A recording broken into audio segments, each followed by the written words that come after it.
Oiê! Seja muito bem-vindo ao Na Leitura. Hoje, começamos a leitura das Três Irmãs, da Cocomelons. Uma história intensa sobre família, amor e tudo o que a gente finge esquecer. Lembre-se de que essa é uma narração caseira, então caso escute qualquer outro ruído externo, é apenas a vida real acontecendo. Vamos juntos? Prólogo. Uma irmã não é uma amiga. Quem poderia explicar o impulso de pegar uma relação tão primordial e complexa, como é a fraterna, e reduzi-la a algo tão substituível e banal como uma amizade? No entanto, essa condição é utilizada frequentemente com o sentido de maior intimidade. Minha mãe é minha melhor amiga. Meu marido é meu melhor amigo. Não. A verdadeira irmandade, do tipo em que suas unhas cresceram no mesmo útero e vocês foram empurradas aos gritos por canais de nascimento idênticos, não é igual à amizade. Vocês não se escolhem, e não há o período furtivo de se conhecerem. Vocês fazem parte uma da outra desde o início. Observe um cordão umbilical. Resistente, sinuoso, feio e, no entanto, essencial. E compare-o com uma pulseira da amizade tecida com fios vistosos. Essa é a diferença entre uma irmã e uma amiga. A mais velha das irmãs Blue, a líder, é Avery. Ela nasceu sábia e cansada da vida. Aos 4 anos, ela chegou no apartamento dos pais no Upper West Side, depois de voltar sozinha do jardim de infância, e declarou que estava cansada demais para continuar. Mas ela continuou. Ela sempre continua. Avery ensinou todas as irmãs a praticar o nado crawl, a fazer amizade com os gatos da mercearia, acariciando-lhes o queixo, a embaralhar as cartas sem entortar as pontas. Ela odeia a autoridade, mas ama a estrutura. Ela tem memória fotográfica. No ensino médio, Avery invadiu os registros escolares e memorizou os números de seguro social de toda a classe, e passou o restante do semestre assustando os colegas ao se referir a eles pelos seus 9 dígitos. Ela se formou no ensino médio com 16 anos e concluiu a graduação na Universidade Columbia em 3. Então, aos 21, fugiu para entrar em uma comunidade anárquica, não hierárquica e dirigida por consenso, também conhecida como comuna. Antes de viver por um curto período nas ruas de São Francisco, onde ela fumava e, ao final, injetava heroína. Sem o conhecimento de qualquer pessoa da família, ela se internou em uma clínica de desintoxicação um ano depois, e tem estado sóbria desde então. Mais tarde, matriculou-se em uma faculdade de Direito, onde finalmente fez bom uso daquela memória. Dizem que você não conhece seus princípios até que eles se tornem convenientes, e Avery é a prova disso. Ela tem princípios profundos e muitas vezes inconvenientes. Talvez preferisse ter sido poeta ou documentarista, mas é advogada. Agora, com 33 anos, mora em Londres com a esposa, Titi, terapeuta 7 anos mais velha. Ela pagou os empréstimos estudantis e possui imóveis que custaram quase tanto quanto o curso. Avery ainda não sabe, mas em algumas semanas ela implodirá sua vida e o casamento de maneiras que não considerava possíveis. Avery gostaria de ser apenas a coluna vertebral, mas ela é a carne macia também. 2 anos depois de Avery nascer, os pais tiveram Bonnie. Ela tem a fala suave e é obstinada. Sua linguagem é a linguagem do corpo. Aos 6 anos, podia andar sobre as mãos. Aos 10, fazia malabarismos com 5 tangerinas ao mesmo tempo. Ela tentou fazer balé e ginástica, mas nunca se encaixou naquela revoada de meninas flexíveis e femininas. Quando tinha 15 anos, o pai lhe comprou luvas de boxe, depois de Bonnie ter feito um buraco na parede do quarto com um soco. Então ela se encontrou. Para Bonnie, descobrir o boxe foi provavelmente igual ao que as outras pessoas sentem quando descobrem o sexo. Então, essa é a causa de todo o furdunço. Bonnie venera o altar da disciplina. Depois de observar, em silêncio, o declínio da irmã mais velha na adolescência, ela jurou nunca tocar em uma gota de álcool. Suas drogas preferidas eram o suor e a violência. Essa atitude a levou aos campeonatos mundiais de boxe feminino da Associação Internacional de Boxe, o nível mais alto de torneio amador nesse esporte, juntamente com as Olimpíadas, na qual ela conquistou a medalha de prata na divisão de pesos leves antes de se profissionalizar. De forma inesperada, considerando-se o esporte que escolheu, Bonnie é a mais gentil das irmãs. Ela consegue tirar o gelo da forminha sem batê-la contra o balcão. Os bebês e os cachorros confiam nela por instinto. Ela é uma péssima mentirosa. Embora seu corpo seja como uma porta de carvalho maciça, sua natureza é transparente como uma janela. Agora, aos 31 anos, e no que deveria ser o auge da carreira, Bonnie desistiu de Nova York e do boxe depois de uma derrota esmagadora em sua última luta. Ela foi embora para Venice Beach, em Los Angeles, onde arranjou um emprego como segurança de um boteco.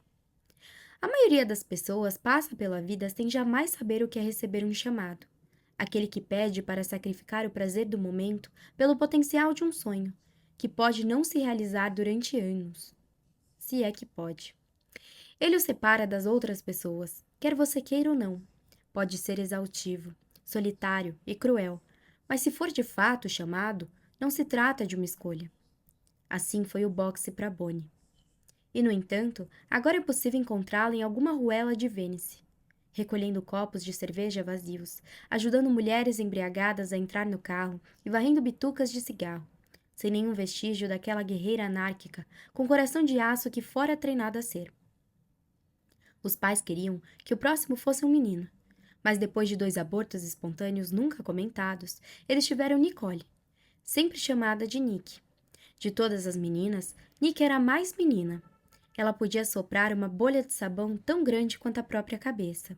Ela ouviu pop adolescente até a idade adulta, sem ironia.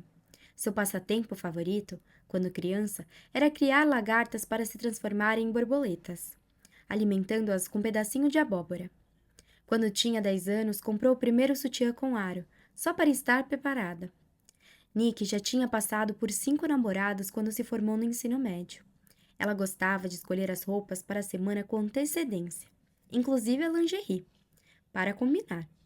Ela podia traçar um olho de gato perfeito com delineador líquido em um táxi em movimento, sem borrar nada. Nick sempre foi popular com os rapazes, mas ela tinha um talento especial para as amizades femininas. Ela entrou para uma irmandade na faculdade, fato que gerava zoações implacáveis das irmãs, mas ela não ligava. As irmãs estavam quase sempre ocupadas com as próprias carreiras, e Nick, por sentir falta delas, fez das suas amigas uma família. Se Avery era sensata e Bonnie era estoica, Nick era sensível. Ela era um parque de diversões de sentimentos que nunca tentava esconder. Às vezes ela era o redemoinho extasiado de um carrossel. Às vezes era o carrinho de bate-bate. Às vezes era o alvo, estático no estande de tiro. Ela nascera para ser mãe, mas seu corpo teve outras ideias. Depois de longos anos de agonia, foi diagnosticada com endometriose aos 20 e poucos anos. Embora tenha morrido aos 27, ela não foi um membro natural desse clube. Ela não era vocalista de uma banda e não viveu de modo tão apressado para morrer jovem. Se perguntada, Nick teria dito que viveu uma vida extraordinariamente comum como professora de inglês do 2º ano do ensino médio, em uma escola autônoma no Upper West Side, a 10 quarteirões de onde ela cresceu. Se esta parecia uma existência menor do que a das suas irmãs, ela nunca viu assim. Nada na vida de Nick foi um presságio de morte, exceto pelo fato dela sentir muitas dores. Um ano depois do nascimento de Nick, os pais tentaram mais uma vez ter o tão esperado filho. Veio Luke, nascida em uma casa por acidente, em apenas 15 minutos. Luke não perdeu tempo para estabelecer seu lugar na família. Não importa quantos anos Luke tenha, ela sempre será um bebê. De fato, quando Nick aprendeu a falar, ela logo proclamou Luke, meu bebê, e insistia em carregar aquela coisinha para todo lugar. Elas continuaram inseparáveis, mas Luke não permaneceu pequena. Ela tem 1,75 m. Os pais fizeram 4 tentativas até criar o que era tão procurado, a beleza feminina. Com Luke, eles acertaram, até os dentes dela, tortos e com os caninos tão pontiagudos, dão um sorriso uma qualidade de loba sensual. Recentemente, sem aprovação da agência, ela cortou quase todo o cabelo e descoloriu. Agora, ela parece uma combinação de Barbie, Billy Idol e husky siberiano. Luke estreou como modelo quando tinha 14 anos e já trabalhou no mundo todo. o que é outra forma de dizer que ela já sentiu solidão no mundo inteiro. Quando Lucky entra em uma sala, é como se uma enguia elétrica deslizasse em um aquário de peixes dourados. Ela é perspicaz e secretamente tímida. Aprendeu a tocar violão sozinha enquanto morava em Tóquio. E o fez muito bem, mas é muito autocrítica para tocar na frente de qualquer pessoa. Ela ainda adora jogar videogames. Adora qualquer forma de fuga, na verdade. Agora, ela está sozinha em Paris. Já disse as palavras: "Eu preciso de uma bebida" 132 vezes nesse ano. É mais do que disse "eu te amo" a vida inteira. Em seu apartamento em Montmartre, as borboletas azuis que Nick lhe deu antes de morrer estão emolduradas e penduradas acima da cama. Mas Lucky raramente dorme. Ela tem 26 anos e está perdida. Na verdade, todas as irmãs remanescentes estão. Mas o que elas não sabem é: enquanto você estiver viva, nunca é tarde demais para ser encontrada. Capítulo 1. Lucky. Lucky estava atrasada. Irresponsável e irreversivelmente atrasada. Tanto que corria o risco de perder o emprego.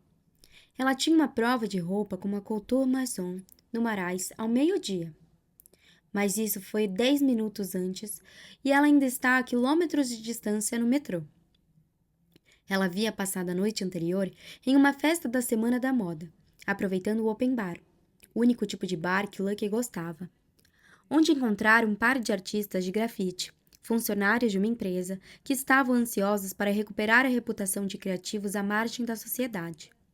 Eles haviam se oferecido para levá-la em uma de suas motocicletas até uma mansão abandonada, a casa de um ex-diplomata do 16º arrondissemento, que eles pretendiam grafitar. Lucky não era muito a favor de descaracterizar um prédio histórico com spray, mas ela sempre ficava contente ao adiar o final da noite. O prédio contava com mais segurança do que o esperado.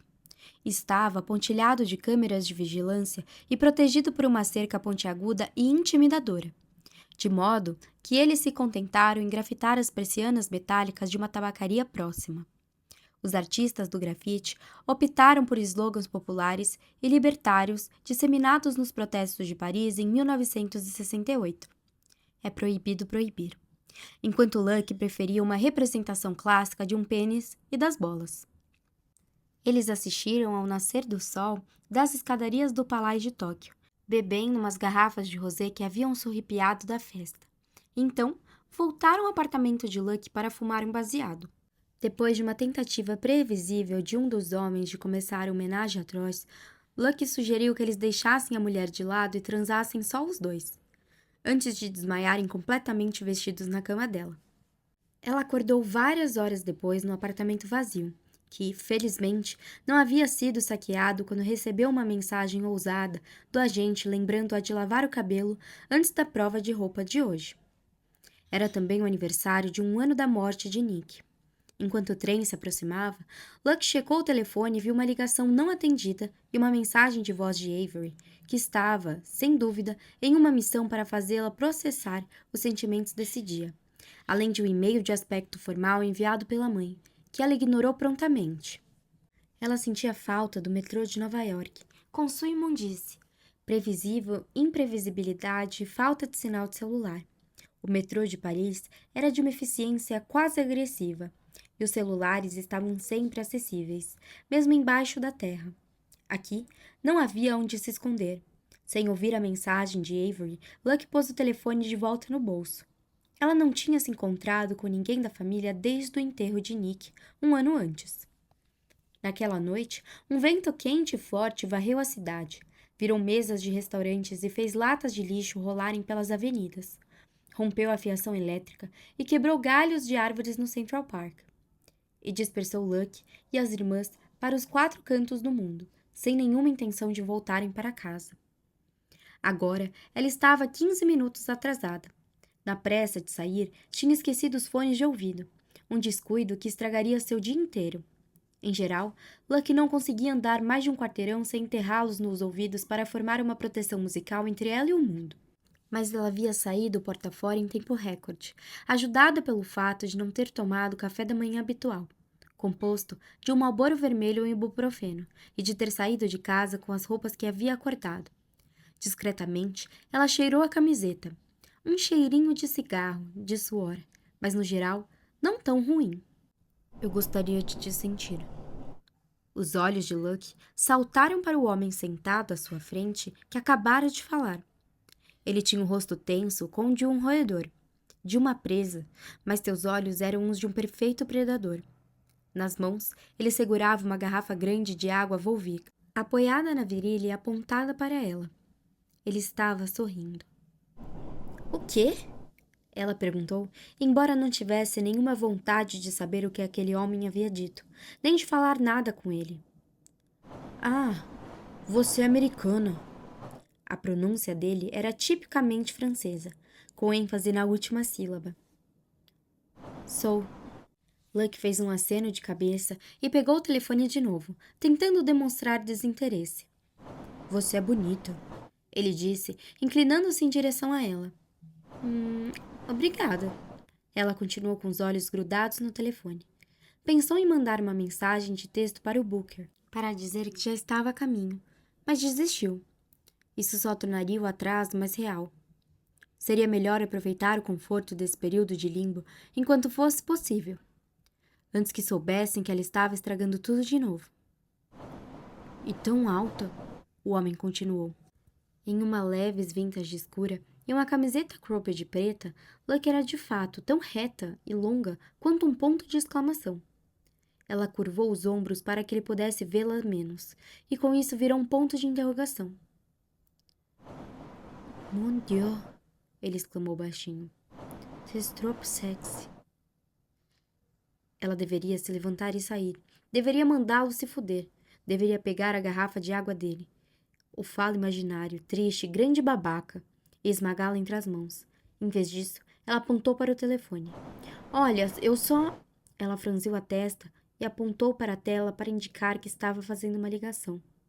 Ela rolou a tela de contatos com pressa. Mas quem poderia ligar?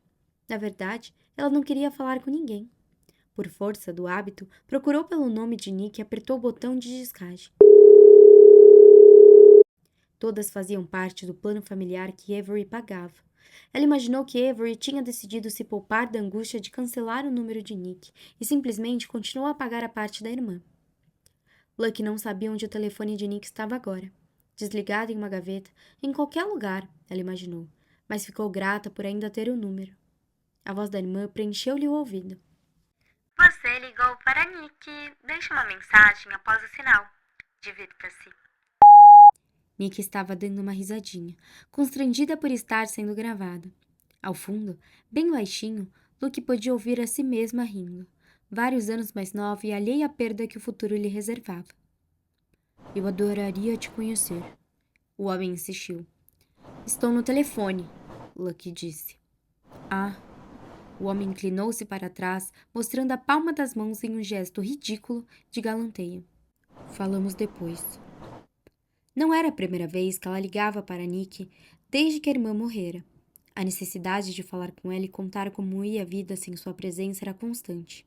Ligar para Nick fazia com que ela se sentisse como um amputado que, acreditando ainda ter a perna, sempre tenta ficar em pé.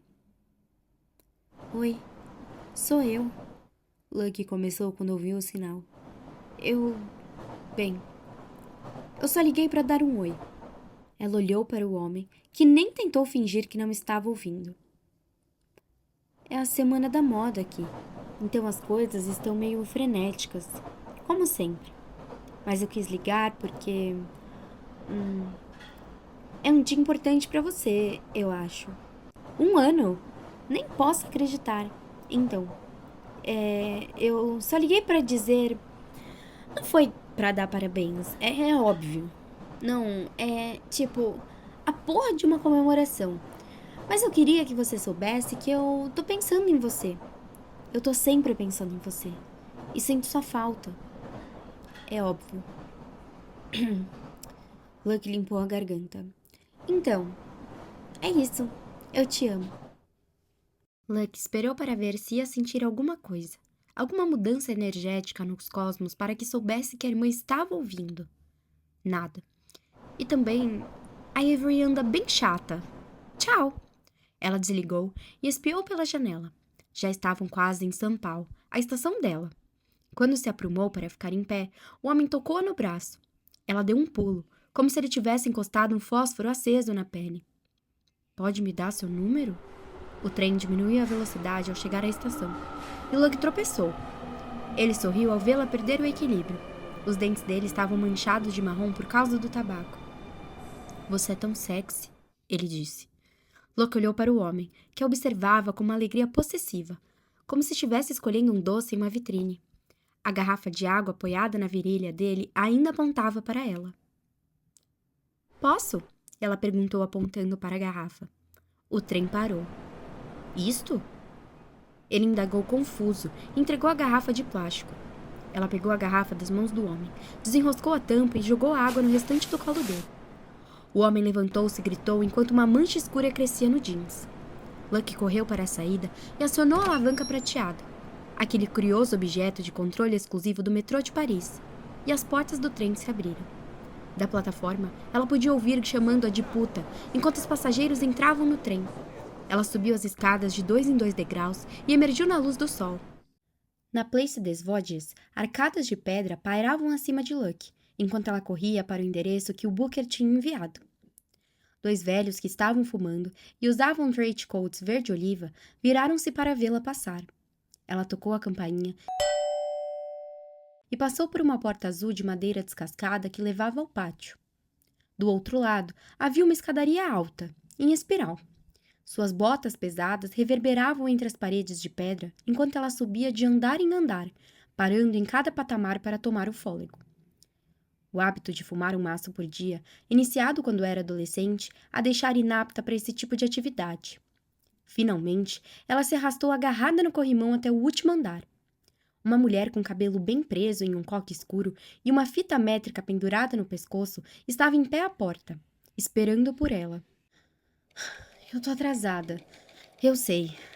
Luck estava ofegante. E você é? A mulher perguntou com voz aguda. Luck. Ela suspirou. Blue. Blue Kay? A mulher repetiu, consultando sua prancheta.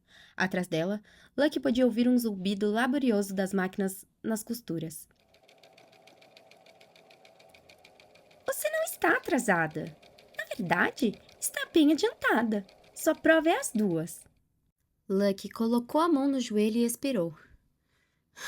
Eu achei que era ao meio-dia. Deve ter se enganado. Por favor, volte às 2. Tchau. Com um clique autoritário, a porta se fechou na cara dela. Luck resistiu ao impulso de desabar ali mesmo e dormir na soleira da porta, como um gato das redondezas, até que chegasse sua vez de ser vista. Devagar, ela se arrastou escada abaixo. Sem mais nada para fazer, Luck perambulou pelas ruas ensolaradas dos Marais em busca de algum lugar para tomar um drink. A adrenalina de sua vingança vólvica e da subsequente corrida até a prova de roupa estava passando, e revelava o início de o que prometia ser uma ressaca brutal se ela não desse um basta logo nas bebidas.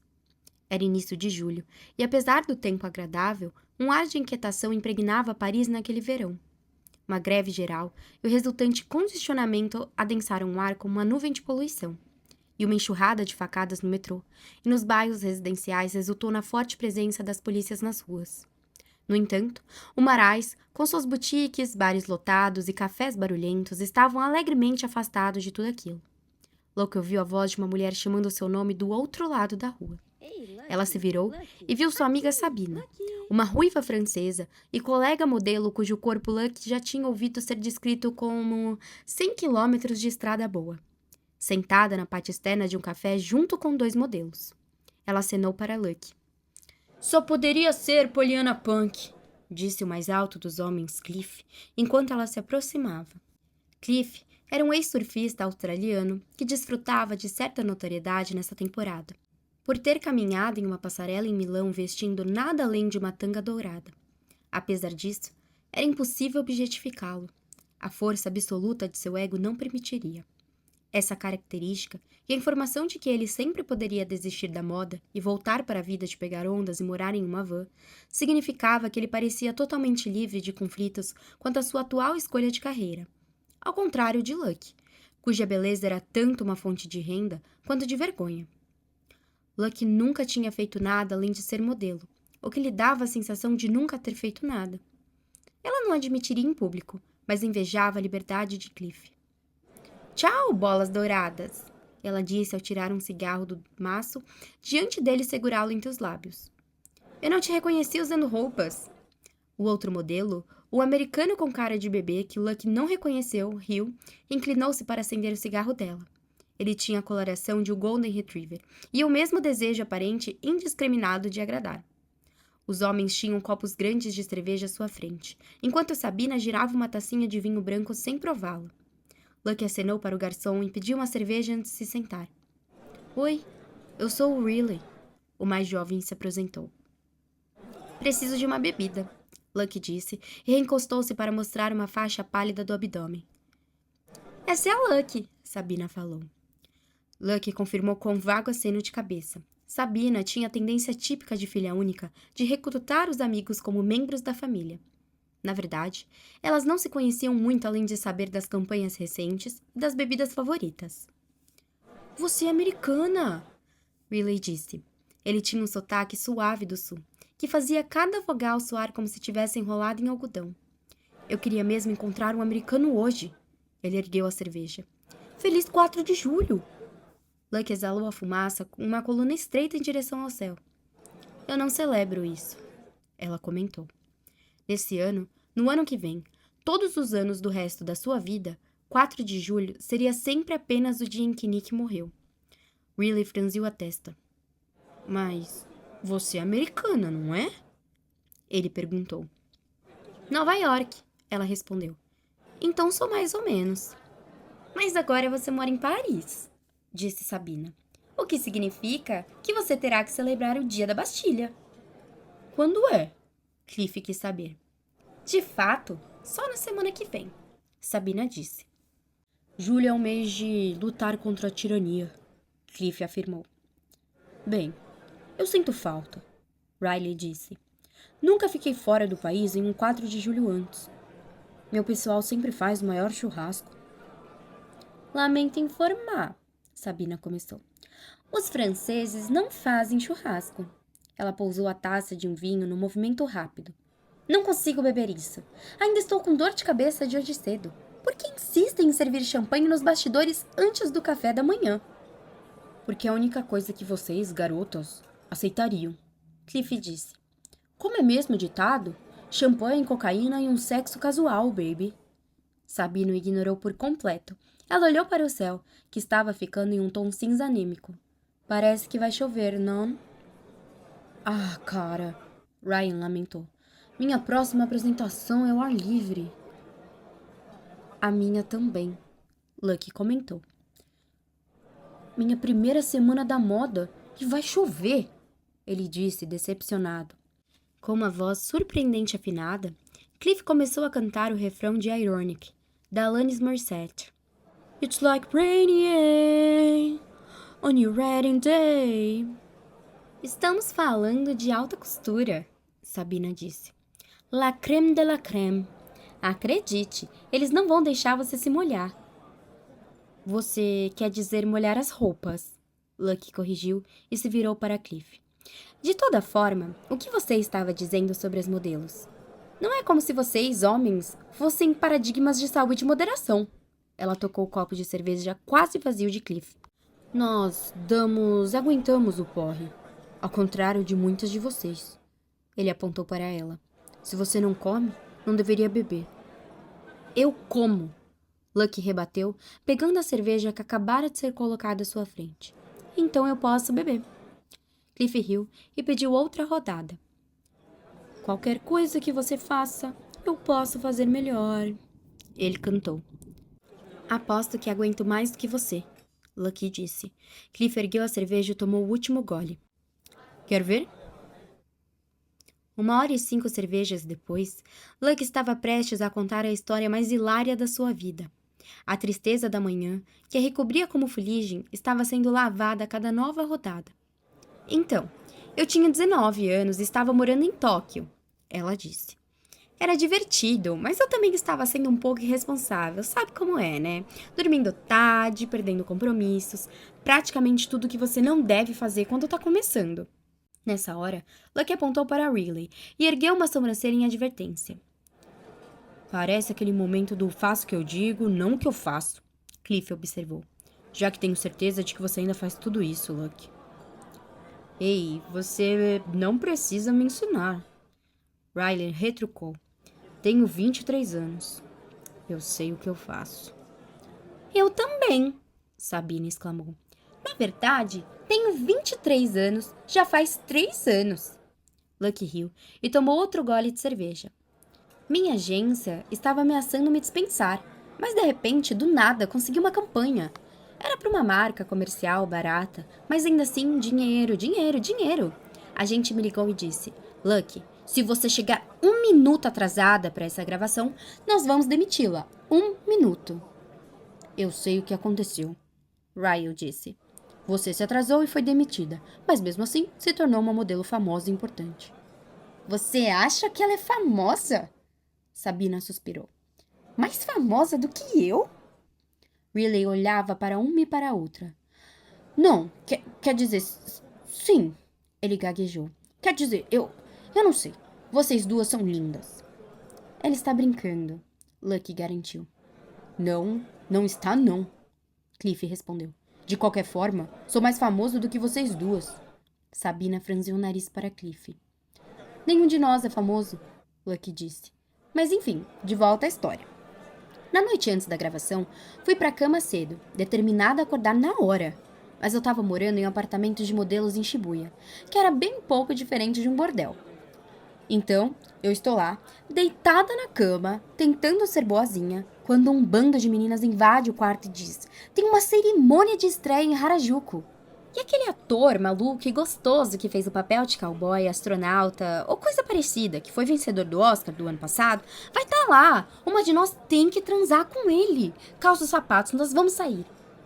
E, sei lá, não tenho força de vontade, então fui, juro por Deus, para tomar só um copo. Lucky parou para tomar o resto da cerveja. Então, fez sinal para o garçom trazer mais uma. E o que aconteceu? Cliff perguntou. Por favor, diga que você foi demitida. Lucky arrotou satisfeita e sorriu. Pior, fiquei na festa a noite inteira. E o ator? Sabina quis saber. Foi agarrado por uma russa. Sabina fungou. Típico. Eu acordei de manhã e, é lógico, 1 hora atrasada para o compromisso. Vocês já perderam a hora para um trabalho? Eu quase perdi os exames finais porque minha mãe não me acordou na hora certa. Ryle disse sério. Lucky fez um sinal da cabeça. Então você sabe como é. Ela decidiu omitir o fato de que também estava se recuperando de uma combinação de êxtase, pó de anjo e cocaína. Todos reconhecidos como bem difíceis de encontrar no Japão. Mas Lucky, que era como um cão farejador para drogas em festas, havia conseguido. Minha gente já tinha me ligado umas 15 vezes quando eu acordei. Ela continuou. Retornei a ligação e ela exigia saber onde eu estava e por que não atendia. Em um piscar de olhos, disse a ela que tinha acordado com uma conjuntivite e que eu não atendi o telefone porque não estava conseguindo enxergar nada. Ridículo, eu sei, mas eu não estava funcionando a todo vapor. Cliff zombou dela. Ela acreditou em você? Lógico que não, né? Ela me disse que precisava de um atestado médico confirmando minha infecção. Ou a agência me mandaria embora e eu teria que voltar para Nova York. Pensei, foda-se. Mas, óbvio, eu tava em pânico. Decidi que só tinha uma coisa a fazer. Arranjar uma conjuntivite e consultar um médico. Espera um pouco, Sabina interrompeu. O que é conjuntivite? A gente pega durante o sexo? Ryle, que estava tomando um gole de bebida, quase engasgou. Só se o cara errar a pontaria, Cliff disse. Lucky deu-lhe um tapinha por cima da mesa e cobriu os olhos para mostrar a Sabina o que ela queria dizer. Ah, conjuntivite, Sabina disse. Je compreendes. Você não conseguiu deduzir? Cliff perguntou. São palavras quase iguais. Shhh! Sabina fez. Pare de me paquerar. Enfim, Lucky disse.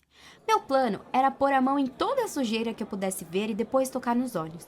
É lógico que, como Tóquio é famosa pela limpeza, não seria uma tarefa fácil. Por sorte, eu estava morando com 12 modelos bem nojentas. Gordura na mesa da cozinha? Ótimo. A tampa do vaso sanitário? Perfeito. O traseiro de um dos cachorrinhos feios dela? Certo, eu vou fazer um carinho. Nojento!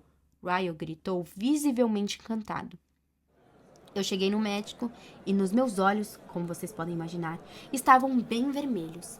Ele mal olhou para mim, disse: "Do que você precisa?" E eu disse que precisava de um atestado para o meu trabalho. Ele me entregou um pedaço de papel e foi embora. Fácil assim. Liguei para minha agente e avisei que tinha um atestado. Ótimo, ela disse. Mas eu sempre soube que estava mentindo. Então falei para o cliente que você estava viajando e seu voo tinha atrasado. Eles disseram que você pode vir amanhã. Então foi um final feliz, certo?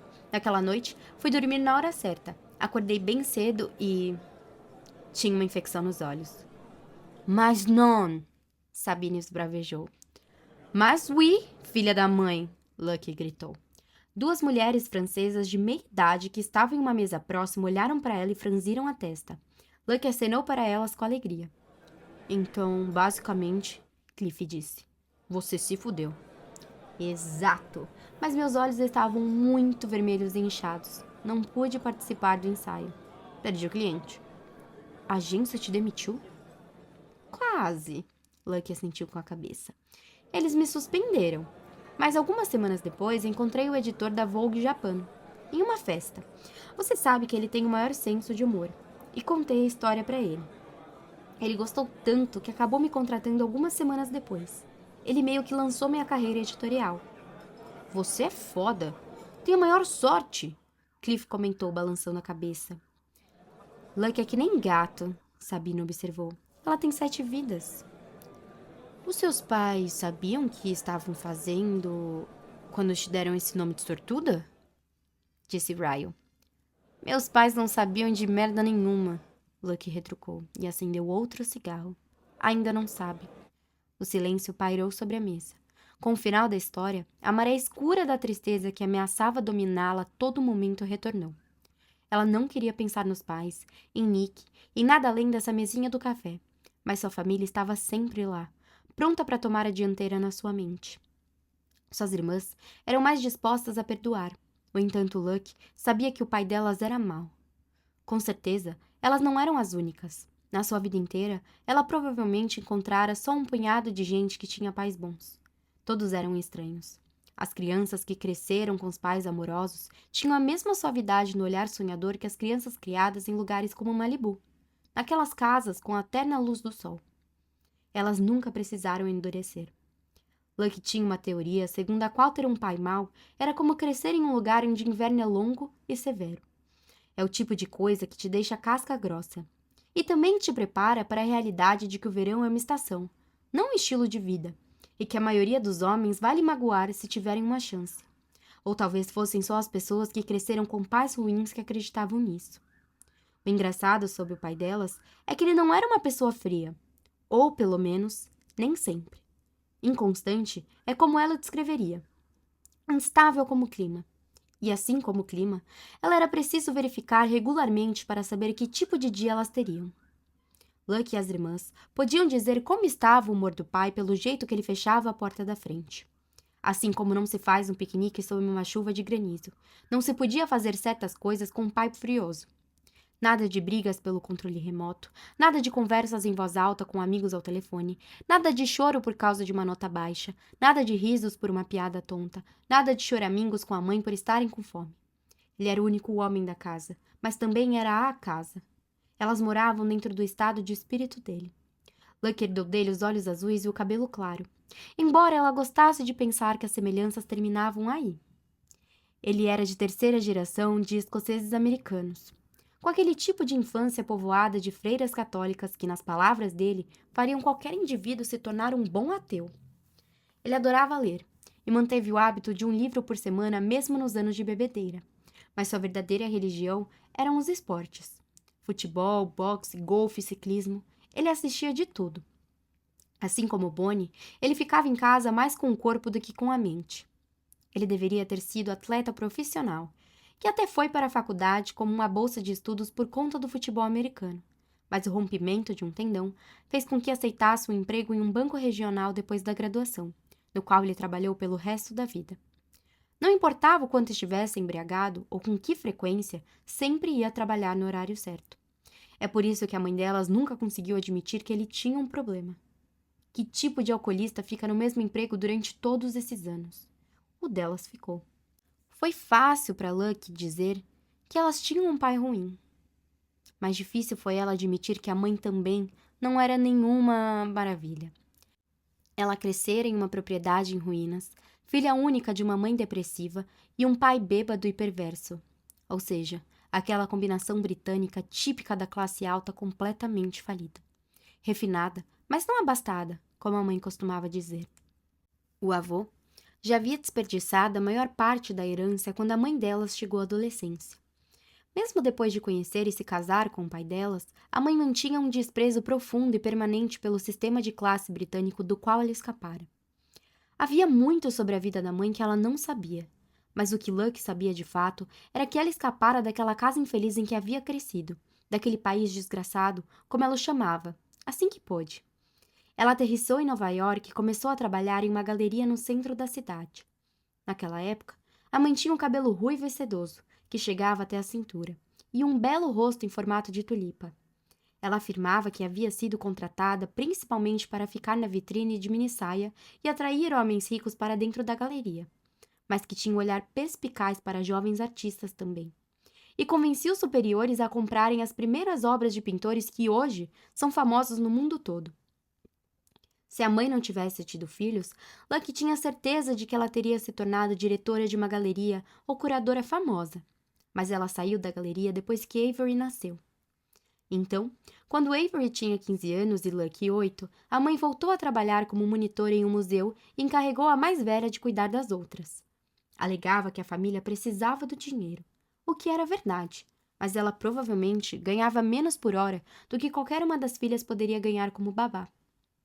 O fator principal é que ela estava cansada de ser mãe, papel que Avery assumiu estoicamente.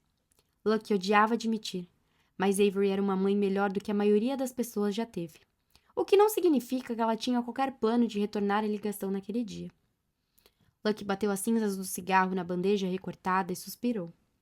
Ela queria encontrar um alçapão na mente e desaparecer, chegar a um lugar onde as lembranças não pudessem alcançá-la. E ela só sabia um jeito de fazer isso. Ela empurrou o copo vazio de cerveja para longe e lançou seu sorriso de loba para os amigos. Vamos beber alguma coisa mais forte? Lucky percorreu o caminho de volta para o ateliê por ruas cinzentas como pombos, desfocadas como pinturas impressionistas diante de seus olhos. Ela tinha pensado vagamente em transar com Riley no banheiro, mas ele parecia ser do tipo que se apega, então tomou a decisão extremamente responsável de ir para a prova de roupa e chegar na hora. Ela se desviou de um cachorro e tropeçou. As pontas dos dedos afagaram a calçada e ela logo se aprumou. Lucky estava só um tantinho bêbada. Ela era forte para a bebida mais do que qualquer homem. Pensou com satisfação. Com certeza mais do que Cliff, que ela deixou cantando uma versão emotiva à capela de Imagine, do John Lennon, para uma Sabina confusa. Quando Lucky abriu a porta azul de madeira descascada, o pátio anteriormente quieto estava agitado. Uma passarela longa e branca havia sido montada no centro do pátio de paralelepípedos, ao redor da qual os trabalhadores estavam ocupados desempilhando cadeiras, instalando cabos e preparando o fósforo dos autógrafos. Lucky sentiu a colisão estranha dos mundos que, combinados, criavam um negócio da moda. Essa multidão trabalhadora de assistentes faria proezas hércules nas próximas horas. Então, se fundiriam com o segundo plano, como se nunca tivessem estado ali. Para que Lucky, vestida de seda, e sua turma pudessem flutuar sobre um mar de espectadores, trajando as obras deles. Ela circunnavegou um homem que carregava uma torre tão alta de cadeiras que poderia muito bem ser um número de circo, e subiu outra vez a serpentina estonteante da escada em espiral. Tudo estava girando quando ela entrou no ateliê abafado. Uma onda quente de transpiração humana tocou-lhe as narinas. No teto, um ventilador de madeira girava sem eficiência, movimentando, mas não dissolvendo, o calor da sala. Uma mulher empurrando uma arara lotada de vestidos de tafetá cor de limonada quase esbarrou em Lucky, mas não olhou para ela. Lucky sentiu a cabeça rodopiar no ritmo do ventilador. Ela foi até a janela e se debruçou, respirando profundamente. O ateliê tinha vista para o pátio, e Lucky concentrou a atenção na careca do homem que polia a passarela branca e brilhante abaixo dela. Ela estava tentando parar o giro da cabeça enquanto fixava o olhar na dele. Será que vai chover? Lucky se virou e viu a estilista de antes, com o coque apertado e a fita métrica pendurada. Estamos todos preocupados com a chuva. A estilista esclareceu, tirando um alfinete prateado da boca. Lucky colocou a cabeça para fora da janela e inspecionou o céu. Estava cinza à esquerda e azul pálido à direita. Meio a meio, ela disse. As palavras pareciam pedaços de fruta imprecisos na boca. A estilista enrugou de leve a testa. Vem aqui, por favor. Lucky foi conduzida a um canto ainda mais quente da sala, onde seu traje estava suspenso em um cabide de veludo com uma polaroid dela colada no gancho. Era um vestido de festa com decote careca e saia ampla, no formato de uma taça de martini de cabeça para baixo. O tecido era de um rosa palidíssimo de confeitaria, como a parte inferior da pata de um gato. Atravessando o corpete drapeado artisticamente, uma rede de miçangas prateadas caía pesada com flores de cereja brilhantes. A estilista olhou para Lucky. Só apliqué demorou 300 horas, ela disse. Mas Lucky estava ocupada demais, tentando tirar o jeans sem se ajoelhar para responder. Ela conseguiu tirá-lo, assim como a camiseta, e ficou se movimentando só de lingerie, com um constrangimento logo exaurido pelos anos de trabalho como modelo. Qualquer que fosse a reação sonora de agrado que a estilista esperava de Lucky, ela não iria acontecer. Ainda usando as meias sujas, ela entrou no vestido rígido e sentiu-o ser engaixada pelas costas, o corpete esmagando as costelas e espetando na cintura. Lindo, não? A costureira suspirou lá do seu posto de trabalho. Parece uma princesa. Lucky deu um arroto suave. Os designers logo estarão aqui para a supervisão, a estilista informou. Mas antes vou verificar o ajuste. Posso tomar água? Lucky resmungou. Com o olhar intrigado, a estilista trouxe uma Volvi com gás, sabor morango. Lucky tentou tomar um golinho. Ela odiava morango. Assim que as bolhas de sacarina chegaram ao estômago, ela percebeu que tinha um problema. Ela correu para a janela aberta, e um jato marrom de cerveja e vodka jorrou dela. O corpete funcionava como uma espécie de bomba estomacal. O líquido fétido esguichava em ondas. Lucky ficou encarando o líquido e a bile que ela tinha vomitado, esparramado como um teste de Rorschach na passarela branca logo abaixo.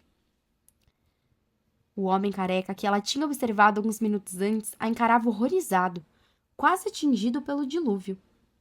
Mais atrás, ela podia ouvir os gritos da costureira e da estilista implorando para ela não vomitar no vestido. Lucky estava metade dentro e metade fora da sala, com um tronco pendurado na beira da janela. Ela pensou por um instante como seria bom ficar assim, no meio, nem aqui nem ali, para sempre, e enxugou um fio de saliva dos lábios. Em frente a ela, os telhados inclinados de Paris brilhavam sob a luz. Pelo menos o sol estava saindo. Fim do capítulo 1. Lembre-se de se inscrever no canal e ativar as notificações para não perder os próximos capítulos da obra. Beijos!